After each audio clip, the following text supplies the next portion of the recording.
बोले शंकर भगवान की जय जय हो। हो। देखी दीदी बहनी लोग सावन का कजरी गावे जाते हैं। सावन का महीना आई है। आप चंदन कोट प्रणाम स्वीकार करे लो दीदी बहन लोग। सावन का कजरी गावे जाते हैं जो अच्छा लगे तो जरूर बताइए। रीमा झीमा बरसेला हो सावनवा भोला देवा गड़वा हो जाला ना। रीमा झीमा बरसेला हो सावनवा भोला देवा गड़वा हो जाले ना। जब तुई भोला देव घड़वा हो जाई बना आया रे देवा घड़वा हो जाई बना। हमारी बाबा के हो भोला वाईदा हमारी बाबा के हो भोला वाईदा हम नाई हरवा जाई बेना।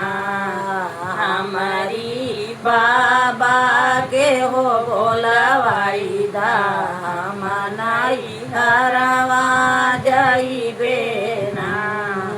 जब तुई गौरा नहीं हरवा हो जाई बुना यारे नहीं हरवा हो जाई बुना।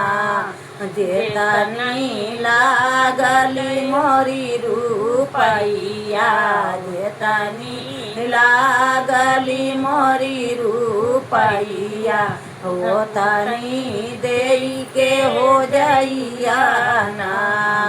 जेतनी लागली मोरी रूपैया जेतनी लागल मोरी रूपैया वो तनी देई के हो जाइया ना। जब तू भोला जेतनी लागली बाहो रूपैया अरे हो लागल बाहो रूपैया ओ तनी देई हो देबो ना। जैसन बाहो घरवा रहली जैसन बाहो घरवा रहली ओइसन ओइ के हो जाइबे ना। जैसन बाबा हो घरवा रहली जैसन बाबा हो घरवा रहली ओइसन होई के हो जाइबे ना। रीमा झीमा बरसेला हो सावनवा भोला देवा घड़वा हो जाला ना। रीमा झीमा बरसेला हो सावनवा भोला देवा घड़वा हो जाला ना। जब तुई भोला देव घड़वा हो जाई बना आया रे देवा घड़वा हो जाई बना।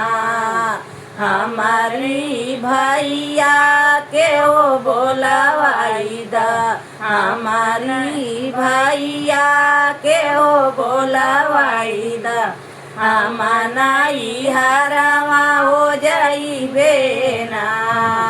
हमारी भैया के हो बोला वाईदा हम नाई हरवा जाई बेना।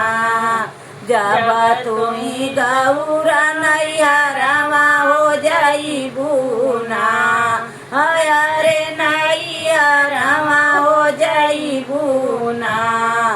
जेतनी लिहलू लांगा चुनरिया जेतनी लिहलू लांगा चुनरिया ओतना देई के हो जाइया ना।